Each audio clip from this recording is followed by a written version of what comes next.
주일 아침마다 보고 있습니다. 오늘은 사무엘하 강의 25번째입니다. 사무엘하 8장은 다윗 왕의 전쟁 이야기, 그것도 정복 전쟁 이야기이죠. 동서남북 사방에서 싸우게 되는데 그 사방의 승전보를 기록하면서 우리가 보았듯이 본문 6절, 8장 6절과 그리고 바로 본문 앞구절 14절의 끝에 가보면 다윗이 어느 곳으로 출전을 하든지 주님께서 그에게 승리를 안겨주셨다라고 기록합니다. 다윗이 어디로 가든지 여호와께서 이기게 하셨더라라고 말씀합니다. 다윗이 갔어요. 그 어딘가로 갔어요. 싸우러 나간 것은 다윗이 맞는데, 그런데 승리는 주님이 주셨다라고 말씀해요. 지난주에도 그런 말씀 드렸습니다. 그죠? 이런 의미라고 했죠. 이것은 야훼 전쟁이다. 영적인 하나님의 전쟁이다. 그래서 이 전쟁에서 중요한 건 뭐냐면, 분명 싸움은 적과 싸우고 적을 대적하는 것인데, 근데 적 앞에 서기 전에 하나님 앞에 서야 하는, 하나님 앞에 머물러야 하는 전쟁이다라는 겁니다. 승리는 거기서부터 이루어지고, 그것이 승리의 비결이요, 사실은 승리 그 자체라고 말씀드렸습니다. 우리 삶도 여러분 마찬가지입니다. 우리의 삶도 사실은 매일매일 전쟁 싸움과 같습니다. 그런데 알고 보면 어떤 싸움이냐? 주님 앞에 설 수 있느냐? 우리의 분주한 일상 가운데서 우리를 시선을 빼앗고 시간을 또 앗아가고 많은 또 갈등과 문제 가운 우리의 일상 가운데서 우리가 주님 앞에 설 수 있느냐, 주님 앞에 머무를 수 있느냐, 사실은 우리 또한 그 전쟁입니다. 하나님과의 관계를 붙잡느냐 놓치느냐. 여러분, 성도의 삶에 있어서 전쟁이라고 하면 그게 바로 전쟁이죠. 아굴이라는 사람이 기록한 잠언이 있는데요, 이 잠언 30장이에요. 사실 이 말씀 잘 아는데 30장 7절부터 9절에 아굴이 이런 고백을 합니다. 주님께 두 가지 간청을 드리니 제가 죽기 전에 그것을 이루어 주십시오. 허위와 거짓말을 저에게서 멀리하여 주시고 저를 가난하게도 부유하게도 하지 마시고 오직 저에게 필요한 양식만을 주십시오. 제가 배가 불러서 주님을 부인하며 또 주가 누구냐 하고 말하지 않게 하시고 제가 가난해서 도둑질을 하거나 하나님의 이름을 욕되게 하거나 하지 않도록 하여 주십시오. 이게 아굴이라는 사람의 기도고 또 자손들에게 남긴 지혜서 잠언입니다. 여러분, 잠언이 지혜서인데 지혜가 참 소중하고 필요한 이유가 뭡니까? 그 지혜가 있어야 세상 가운데 잘 살아갈 수 있고 승리할 수 있기 때문이죠. 그런데 그 지혜가 무엇인가? 승리의 비결이 무엇인가? 오늘 잠언의 저자는 저를 가난하게도 부유하게도 마시고 오직 저에게 필요한 양식만을 주십시오. 이렇게 기도를 해요. 왜 그럽니까? 제가 배가 불러서 주님을 부인하면서 주가 누구냐 말하지 않게 하시고 제가 가난해서 도둑질하거나 하나님의 이름을 욕되게 하거나 하지 않도록 하여 달라는 것입니다. 이게 무슨 말입니까? 이왕이면 당연히 가난한 것은 싫고 부한 것은 좋지 않겠습니까? 그런데 아굴은 이렇게 기도해요. 물질이 아니라 하나님으로 만족하며 그분과 동행하게 해주십시오. 이것이 지혜인 줄로 알고 이것이 세상 가운데 승리하는 비결인 줄 알고 그걸 구하고 있다. 그걸 가르치고 있다라는 것입니다. 여러분, 우리가 2주 전에 보았던 것처럼 다윗이요, 싸워서 빼앗았는데 그러나 필요 이상의 전차나 군말을 가지지 아니하고 오히려 그 말의 힘줄을 다 끊어버리는 것을 보았죠. 그것과 결을 같이 하는 마음이에요. 같은 고백이라는 것입니다. 우리가 이제 시편도 읽어가고 있지만 그 앞에 욥기서를 함께 읽어갔더랬습니다. 장시간 동안 우리는 욥과 욥의 친구라고 해야 되나요? 그래도 친구죠. 친구들을 보았는데 여러분 어떻습니까? 서로 다 하나님을 안다라고 생각해요. 사실은 하나님을 잘 모르는 거죠. 하나님을 잘 모르니까 어떻게 합니까? 서로를 비난하고 서로를 정죄하는 것을 보게 됩니다. 그러다가 욥기 마지막 부분에 가보면 드디어 하나님이 말씀하세요. 하나님이 말씀하시자마자 욥도 그리고 그 욥의 주변에 있던 친구들도 어떻게 합니까?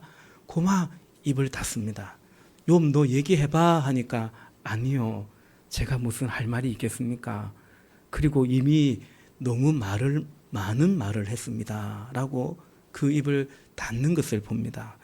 그리고는 하나님 앞에 회개하고요. 친구들을 용서하고요.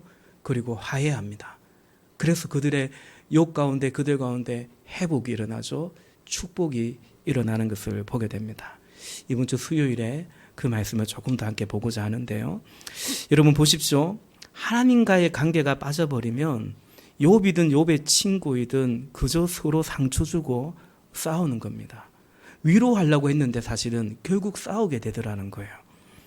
하나님 앞에서 자신을 보지 못하니까 상대방 앞에서 나를 보니까 세상 사람들 보면서 나를 보니까 우리 오늘 함께 찬양한 것처럼 사람을 보며 세상을 볼 때는 그럴 수밖에 없는 겁니다. 그러니 자기가 잘난 줄 알고 상대를 공격하고 그러면서 우쭐대기도 하고 또 그런가 하면 나보다 좀 더 잘나고 센 사람을 만난 것 같으면 또 열등감에 시달리곤 하고 여러분 거기에 승자가 있습니까? 승자가 없습니다.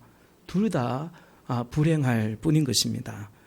그러므로 여러분 성도인 우리는 그 가운데 우리를 부르시고 건져주신 하나님을 바라보면서 시선을 그분에게로 향하여 살아가는 것이죠. 그게 승리입니다. 그래서 그 하나님과의 관계로 인하여 내 삶을 하나하나 풀어가는 것입니다. 하나님과의 관계로 인해서 내 삶에 주어진 다른 관계들을 맺어가는 것. 여러분 그런 것을 두고 뭐라고 말하냐면 신앙생활이다. 믿음으로 살아가는 거다라고 말하는 거예요. 그래서 성도는 하나님과의 관계 때문에 하나님과의 관계로 말미암아 다른 관계들을 맺어가는 거예요. 때로는 그 사람이 미워도 하나님과의 관계 때문에 하나님 때문에 사랑으로 덮어주는 것이고요. 때로는 내가 손해를 보는 것 같아도 하나님과의 관계 때문에 하나님 때문에 양보하고 손해도 보는 것. 그게 이제 성도의 삶이죠. 다시 말해 반대이면 안 되고 반대일 수는 없다는 것입니다. 다른 어떤 관계 때문에 하나님을 부인하거나 하나님과의 관계를 포기할 수가 없는 것입니다. 물질과의 관계 때문에 신앙의 양심을 버린다거나 그러지 않는 거죠. 그래서 성도의 신앙은 환난과 핍박 중에서도 성도는 믿음을 지키는 거죠. 많은 믿음의 선진들이 그렇게 살고 그렇게 또 순교자적인 삶을 살아왔음을 우리는 보고 있는 것입니다. 그처럼 여러분 다윗이 승리했는데 다윗이 이겼는데요. 그 승리의 비결은 하나님과의 관계에 있었다라는 거죠. 하나님은 왕이시요 자신은 종으로서 이 전쟁을 수행했던 것입니다. 그래서 다윗은 하나님이 명하신 곳이면 거기까지 나아갔던 것이고요. 동일하게 하나님이 명하신 곳이면 거기까지만 나아갔던 것입니다. 오늘도 승리의 비결 세 번째인데요. 이 주제로 한 번 더 말씀을 보고자 하는데 우리 본문 말씀 같이 한번 볼까요? 8장 15절 사무엘하 8장 15절 같이 읽어보겠습니다. 시작. 다윗이 왕이 되어서 이렇게 온 이스라엘을 다스릴 때에 그는 언제나 자기의 백성 모두를 공평하고 의로운 법으로 다스렸다. 아멘. 다윗이 왕으로서 나라를 백성을 통치하는데 어떻게 했느냐? 공평하고 의로운 법, 그러니까 공평과 정의로서 다스렸다라는 것입니다. 공평과 정의가 무엇일까? 15절 본문에 설명하고 있죠. 언제나 자기 백성 모두를 공평하고 의로운 법으로 다스렸다라는 것입니다. 여러분, 다윗은 지금 이제 이스라엘의 12지파의 통일 왕국의 왕이 되어 있습니다. 그러나 다윗은 원래 유다 지파 출신이었고, 원래 다윗은 남쪽 유다 지파들에 의해서 나라를 세웠고 왕이 되었던 거죠. 그 유다 지파가 세우는 왕이 점점 강해지면서, 물론 하나님이 함께 하시기 때문인데요, 오히려 많은 지파와 속해 있던 북쪽 나라의 장로들이, 지도자들이 와서 다윗에게 쉬운 말로 항복을 하고, 그래서 이제 통일 왕국이 세워진 것입니다. 그런데 다윗은 자기 백성 모두를 공평하게 정의롭게 다스렸다라는 거예요. 그러니까 자신이 속한, 그리고 이 통일 왕국을 세우도록 결정적인 역할을 해준 유다 지파만을 특별하게 대하거나 그 외에 다른 지파들을 소외시키거나 그렇게 하지 않았다라는 거죠. 공평하고 정의롭게 했다라는 것입니다. 그래서 16절 이하 18절까지는 사실 공평과 정의가 결국은 뭡니까? 사람을 어떻게 기용하느냐, 인사가 만사 아닙니까? 그래서 16절부터 18절까지는 어느 자리에 누구를 기용했는지를 또 기록하고 있습니다. 조금 더 공평과 정의 이 단어에 대해서 좀 보고 싶은데, 여러분, 공평이란 히브리어로 체다카라는 단어를 씁니다. 또 정의는 히브리어로 미슈파트라는 단어를 씁니다. 히브리어를 좀 적어 드릴까 하다가 뭔 의미가 있나 싶어서 그냥 우리 음으로 체다크라기도 하고요, 체다카, 미슈파트인데요. 비슷한 것 같은데 우리말도 비슷하지 않습니까? 근데 공평, 공정은 좀 법적인 정의를 말합니다. 그러니까 법적으로 공정하게 그것에 더 무게를 두고 있다면, 정의는 간섭적이고 관계적인 것에 무게를 두고 있습니다. 그래서 의라는 것은 뭐냐면 관계적인 겁니다. 그래서 결국은 바른 관계를 말하죠. 우리가 사이가 좋다, 관계가 바르다, 그게 바로 사실은 정의로운 것입니다. 그래서 정리해 보면 이 공평 체다카와 이 정의 미슈파트를 통해서 하나님께서 원하시는 것은, 하나님께서 이루어가고자 하는 것은 뭐냐? 이 세상의 관계들 사이의 바른 관계입니다. 우리 이웃과의 바른 관계고요, 더 나아가 이 생태계와의 바른 관계이고요. 그게 바로 공평과 정의를 통해서 하나님이 이루고자 하는 것입니다. 그걸 다른 말로, 그 바른 관계를 다른 말로 하면 뭐냐면 그게 바로 샬롬입니다. 평화죠. 평화입니다. 로마서 14장 17절에 보면 하나님의 나라는 먹는 일과 마시는 일이 아니고 성령 안에서 누리는 의와 평화와 기쁨입니다. 말씀합니다. 제가 언젠가 말씀드린 적이 있는데요. 하나님의 나라는 성령 안에서 누리는 의와 평화와 기쁨이에요. 근데 이 순서가 의미가 있습니다. 하나님의 나라는 먼저 바른 관계인 정이고, 그럴 때 진정한 평화가 임하고, 그 안에서의 기쁨이 기쁨인 거죠. 기쁨을 위해서는 평화가 필요하고요, 평화를 위해서는 의가 필요해요. 반대로 불이익 속에서 어떤 누군가가 평화를 누린다면, 그저 자기는 좋다고 한다면 그건 거짓 평화이고요, 그 안에서 누리는 기쁨이라면 그 자체로 악이 되는 거죠. 그는 기쁜지 모르겠지만 그건 악이 되는 거죠. 예컨대 힘이 있다고 해서 힘이 없는 자들을 빼앗아버리고 굴림하고, 그래서 뭔가 평정이 되어서 평화가 이루어지고 그 위에 굴림하는 자는 기뻐한다 할지라도 그건 진정한 평화도 아니고 기쁨이 될 수가 없는 것입니다. 여러분, 하나님은 그처럼 공평과 정의를 통해서 샬롬을 이루어가십니다. 우리가 오해하지 말 것은 공의와 정의를 통해서 하나님이 이루어가는 것은 정의가 아니에요. 결국 그걸 통해서 하나님이 이루고자 하는 것은 뭐냐면 샬롬입니다. 평화입니다.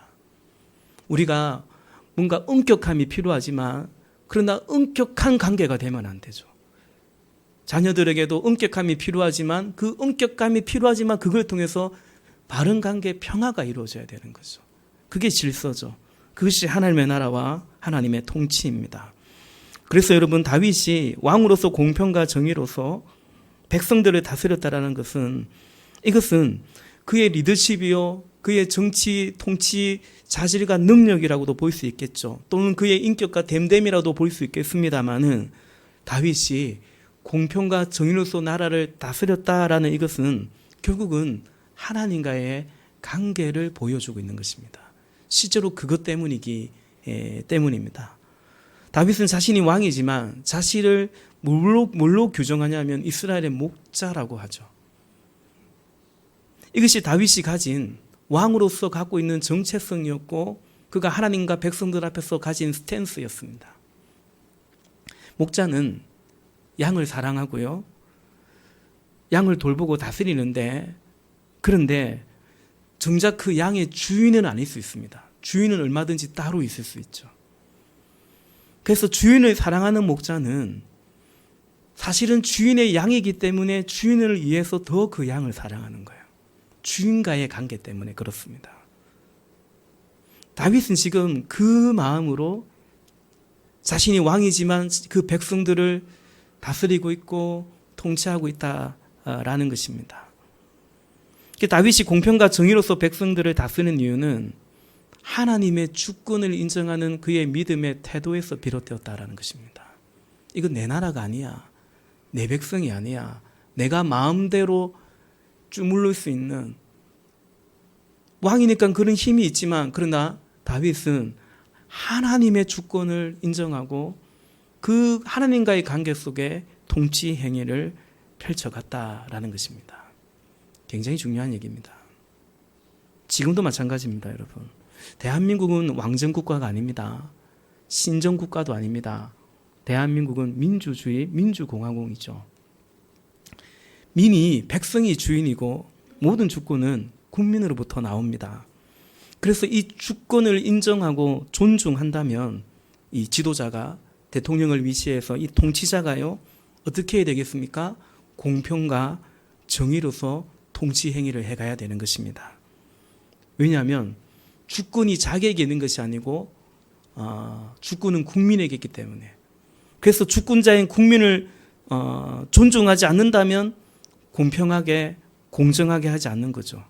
자기 사익을 챙기게 되고 사람을 써도 사람을 기용해도 나하고 친하니까 내가 대통령 오르는데 많이 도움 줬으니까 혹은 우리 학교 동문이니까 어느 지역 출신이니까 그렇게 편중되게 되는 것입니다.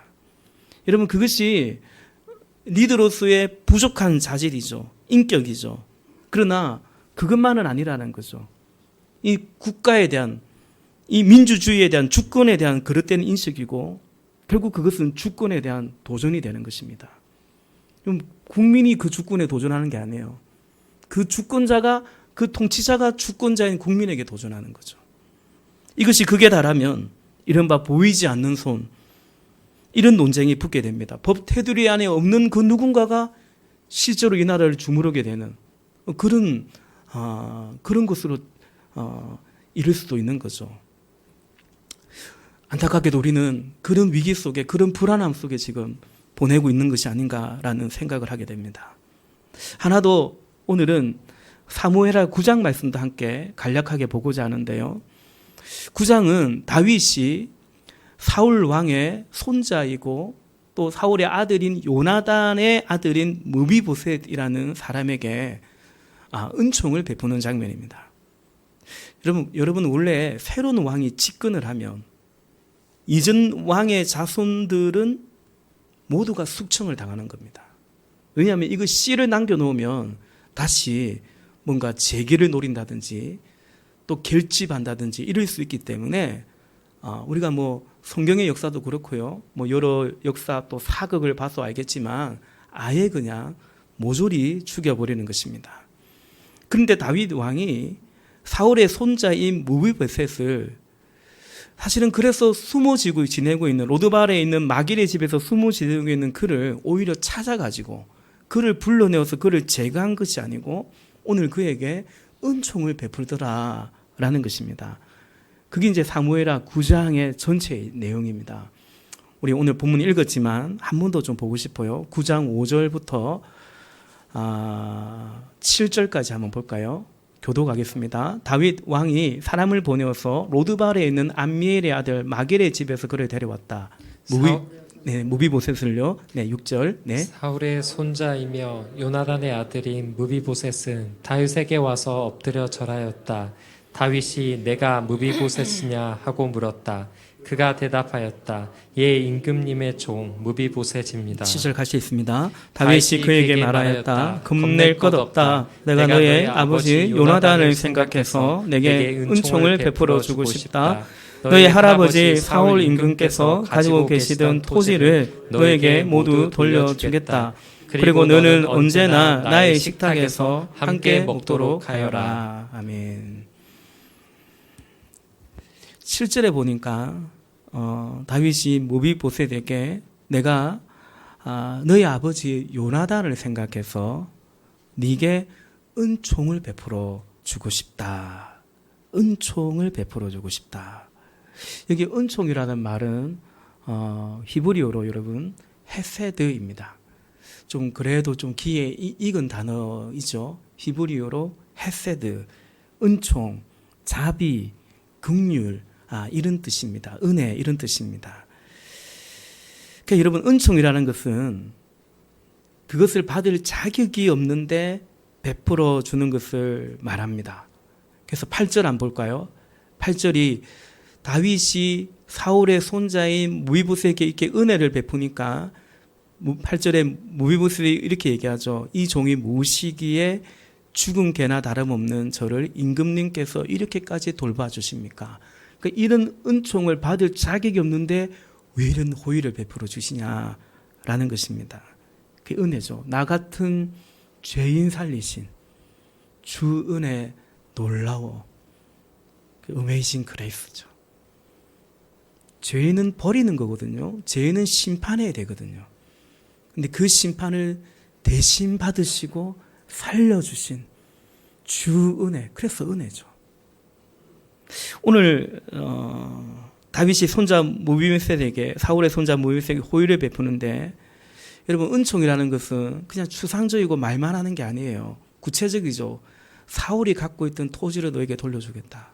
그리고 너는 이제 언제든지 나의 식탁에서 함께 먹자라고 그렇게 언약을 합니다. 은총을 베풉니다.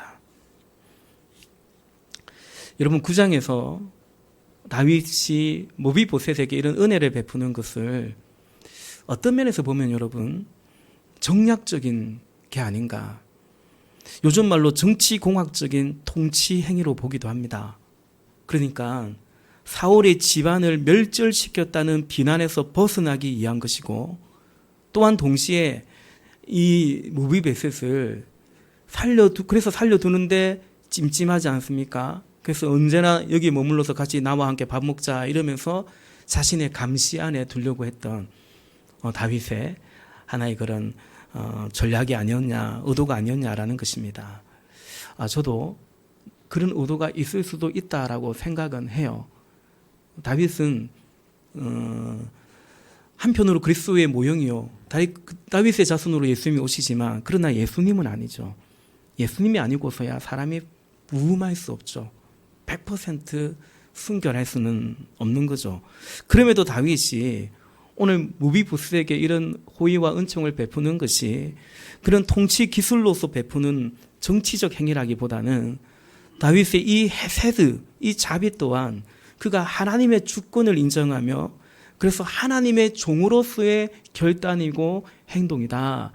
그렇게 봅니다. 다시 말해 이 헤세드 역시도 앞서 공평과 또 정의와 마찬가지로 다윗의 리더십이요, 다윗의 인격과 됨됨이의 결과물일 수도 있지만 그러나 그 이전에 그의 믿음, 하나님과의 관계, 신앙의 어떤 결과고 열매다라는 것입니다. 여러분, 하나님이 우리에게 헤세드, 자비를 베푸는데 성경은 그 하나님의 헤세드의 근거를 어디에 두고 있냐면 그 은총을 받는 우리 때문에 우리에게 근거를 두고 있는 것이 아니고 그것은 하나님께 근거를 두고 있어요. 더 구체적으로 말하면 하나님의 언약에 이 헤세드는 늘 붙어 있습니다. 그 은혜를 베푸시는 하나님 때문이고 말씀하신 것을 지켜가시는 하나님 때문에 이 헤세드는 작용을 하고 작동이 됩니다. 여기 다윗의 헤세드 또한 그러합니다. 그러니까 무비보셋 때문이 아니고 7절에 보니까 내가 너희 아버지 요나단을 생각해서 네게 은총을 베풀어 주고 싶다. 그러니까 무비보셋의 아버지가 요나단과 다윗이 얼마나 친한 우정의 사이인지 알죠? 그 요나단과 맺은 언약을 기억해서 이렇게 헤세드를 베풀겠다라는 것입니다. 시간 관계상 두 구절만 같이 보고자 하는데 그냥 화면을 통해서 같이 볼게요. 사무엘상 20장에 보면 사실은 18장 이하로 쭉 보면 나오는데 20장 15절에 보면요.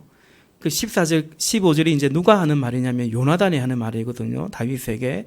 그 14절 끝에 보면 내가 죽은 뒤라도 주님께서 자네 다윗의 원수들을 이 세상에서 다 없애버리시는 날에라도 나의 지방과 의리를 끊지 말고 지켜주게 부탁을 하고 서로 언약을 맺습니다. 그래서 사무엘상 20장 42절 제일 끝에 가보면 이 언약은 이렇게 결론이 나는데 그러자 요나단이 다윗에게 말하였다. 잘 가게 우리가 서로 주님의 이름을 걸고 맹세한 것은 잊지 않도록 하세. 주님께서 나와 자네 사이에서 뿐만 아니라 나의 자손과 자네의 자손 사이에서도 길이길이 그 증인이 되실 걸세. 이 언약을 자손 때까지 지켜가고 자손에게도 이 언약을 지켜가자 부탁을 하는 것입니다. 여러분 다윗이 이 헤세드를 베푸는 것은 뭐냐? 언약을 지키시는 하나님의 그 성품을 따라서 하나님이 그렇게 하시듯 다윗도 지금 그렇게 했다라는 것입니다. 하나님과의 관계 때문에 이 헤세드가 가능했다라는 것입니다. 오늘 말씀의 제목이 승리의 비결 세 번째 하나님의 대리 통치입니다. 다윗은 하나님의 대리 통치자로서 그 통치를 펼쳐가고 있습니다. 그리고 그것이 바로 승리의 비결이요. 그 자체가 승리라는 거죠. 하나님의 다스림. 여러분 통치를 할 때는 이른바 통치 이념이라는 게 있거든요. 무슨 철학이 있거든요. 하나님의 통치 이념이 뭐냐? 공평과 정의와 그리고 인애, 헤세드입니다. 체다카와 미슈파트와 그리고 헤세드 이것이 하나님 나라의 통치 이념입니다. 그것을 통해서 이루시는 하나님의 나라가 바로 샬롬의 나라, 생명의 나라입니다.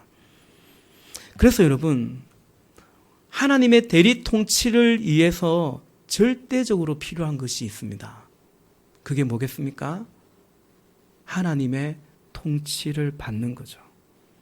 내가 하나님의 대리 통치자로서 살아가기 위해서는 다윗이 하나님의 대리 통치자로서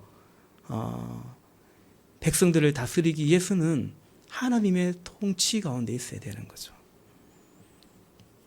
그래야 그분의 대리자로 통치할 수 있는 것입니다. 이 땅에 하나님의 통치를 이루고자 그래서 이 세상을 변화시키기 위해서 Why not change the world? 그죠? 세상을 그렇게 변화시켜야 되는데 그러기 위해서 뭐가 필요하겠습니까? 내가 하나님의 통치를 받아야 내가 변화되어야 되는 것이죠. 그게 바로 성령의 충만입니다. 내가 변해야 되고 내가 하나님의 통치, 하나님의 나라가 될 때 나의 삶을 통해서 하나님의 나라를, 천국을 침노해 갈 수 있는 거죠. 말씀을 정리하겠습니다. 다윗의 승리, 다윗의 삶, 다윗의 통치의 핵심이 무엇인가? 너무 반복해서 죄송할 정도인데 다윗의 승리의 삶의 통치의 핵심은 하나님과의 관계다라는 거죠. 그래서 승리했고요. 그것 자체가 승리라는 거죠. 이렇게 생각하지 마십시다. 그래서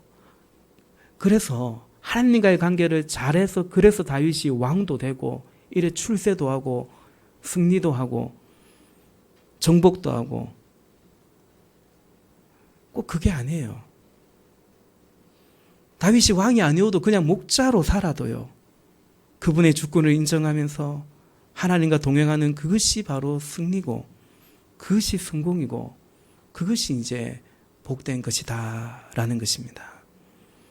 여러분, 우리 삶은 하나님의 통치 가운데의 대리 통치자로서의 삶입니다. 내 옆에 있는 사람, 나의 아내와 나의 남편을 하나님이 사랑하시는데요. 나를 통해서 하나님이 그 사랑을 전하시는 겁니다. 나의 자녀들 하나님이 키우시는데요. 근데 부모인 우리를 통해서 하나님이 길러 가시는 것입니다. 그래서 필요한 것은 뭐냐면 내가 주인 되지 않는 거죠. 그분의 주되심을 인정하는 것이죠. 그래서 내가 누군가를 다스리기 전에 하나님 그분의 다스림 가운데 머물러 있는 것입니다. 여기에 생명이 있는 거죠. 그 안에서 우리는 하나님의 성품을 자연스럽게 배워가고 또 훈련해 가는 것입니다. 공평을, 정의를, 인자와 사랑을 우리는 배우고 연습해 가는 것입니다. 또한 언약을 지켜가는 것입니다. 약속을 지켜가는 거죠. 작은 일에 불의하지 아니하고 작은 일에 충성해 가는 것입니다. 하나님은 그런 우리를 통해서 하나님의 나라를 이루어 가기를 원하십니다. 오늘 기도하는 무슨 우리가 대단해서 탁월해서가 아니라 오늘 기도하는 우리를 통해서 오늘 좀 미디어를 절제하며 하나님 말씀을 들여다보는 우리를 통해서 바로 하나님 당신의 자녀 주님을 사랑하고 주님으로 만족하는 오늘 저와 여러분 우리를 통해서 하나님께서는 우리의 삶에, 우리의 가정에, 목장에, 우리 교회에 오늘 내가 만나는 지체들, 내가 만나는 직장의 동료, 학생들, 친구들, 이웃들에게 하나님의 그 나라를 이루어 가시는 것입니다. 아멘이십니까? 룻기를 보면요. 룻기에 보면 룻이 나오고 보아스가 나와요.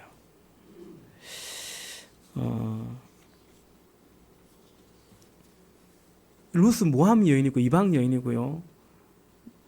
젊어서 남편을 여인이 이제 젊은 가부죠.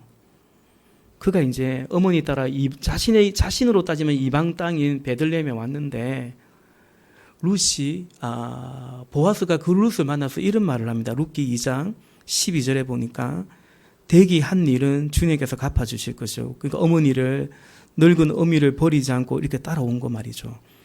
이제 댁이 주 이스라엘 하나님의 날개 밑으로 보호를 받으러 왔으니 하나님 그분께서 댁에게 룻 당신에게 넉넉히 갚아주실 것이요 라고 축복합니다. 너무 귀한 위로와 축복의 말이죠.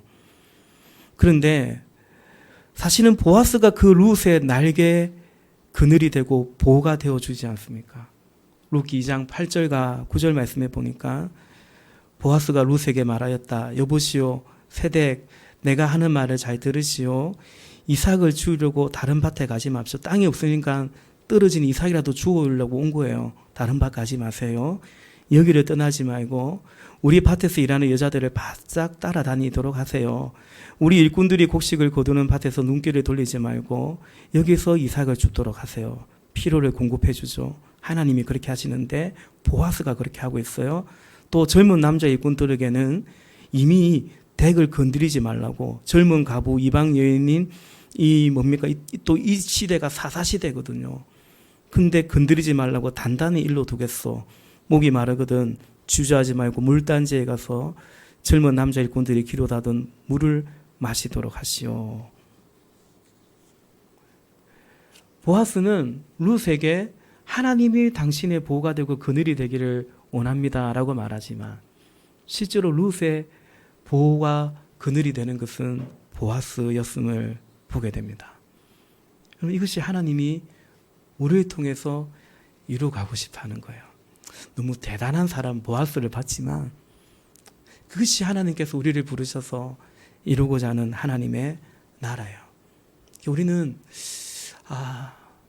그런 부르신 그 나라의 백성으로 살아가게 되는 거죠. 아무쪼록 그 주님을 바라보며 함께 걸음걸음 나아갈 수 있기를 바랍니다. 주님이 우리 모두와 함께 하시는 줄로 믿습니다. 함께 찬양하겠습니다.